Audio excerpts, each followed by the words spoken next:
Yes, sir. You just mentioned the highest sales tax rate, and you mentioned the fiscal cliff being resolved through the sales tax measure.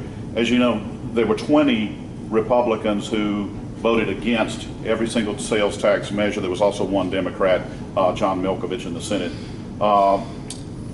There were numerous social media campaigns put out by the Republican delegation promising voters that they would hold firm. In fact, Lance Harris pretty much assured that the House would never pass anything above 0.33.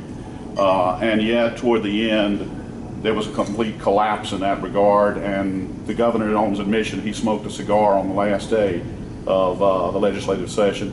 What would you say to those fiscal conservatives who would feel like they were let down, that their resolve in that regard was not adhered to, and that there was a complete collapse on the part of the willingness to hold the line?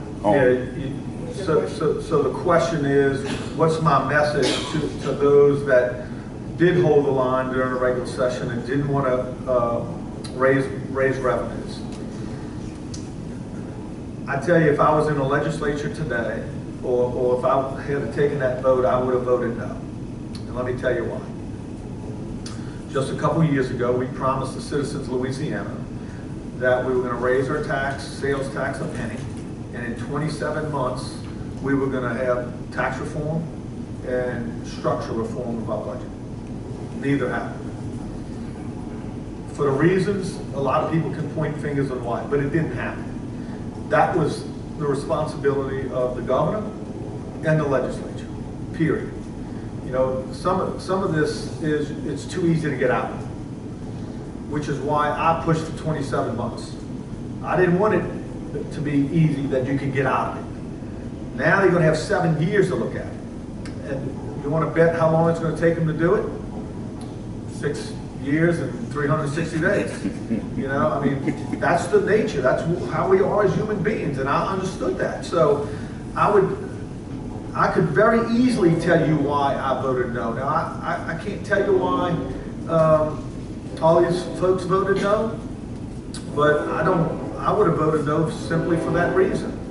And I would tell them to hold the line, because as I often say, somebody's got to be the parent in the room and use one word, one simple word that you use as a new grandparent of fixing to be 6 months. We haven't had to use this word yet, but it's coming, and it's no. You have to say no. You can't say yes to everything. And the state is not going to get any richer by continuing to raise taxes without some structural reforms to go along with it. So that's my message to my former colleagues. And sort of following up on your question, I'd start next week. I'd take a little break at the end of July and start in August and get everybody in a room and you start pounding away, because that's what I used to do. It takes that long. You just can't fix these structural problems in a day. It takes months and months and months of meetings to build a consensus.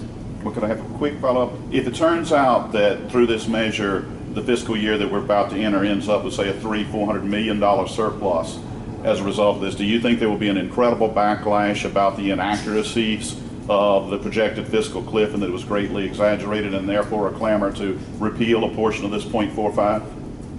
So do I believe there'll be a backlash? It really just depends on how the whole thing gets spun. It really depends how a lot of you talk about it. You know, some are going to say, well, we had this big economic boom, and I can't argue that's the truth. Well, truth is maybe not the right word. That may not be the most accurate way to describe it. Obviously the internet sales tax issue is going to be a big issue, depending on where you are from. I've heard recently New Norman on the radio talking about Jefferson Parish and how much tax they already collect on the internet from these big companies. But nobody really knows what that figure is. But I did read an article last week or 2 weeks ago that the Secretary Robinson said that they're gonna try to implement this by 2019. That's right around the corner. So I know we had some very specific issues that we were facing, especially when it comes to single source collections.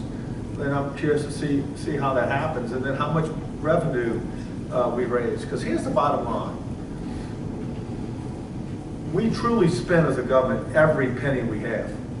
Every penny we have, we spend, and then we spend everything we think we're gonna have, which is why I strongly suggest that whatever the revenue estimated is, of that 100%, you only spend 98, and you sort of force a savings habit.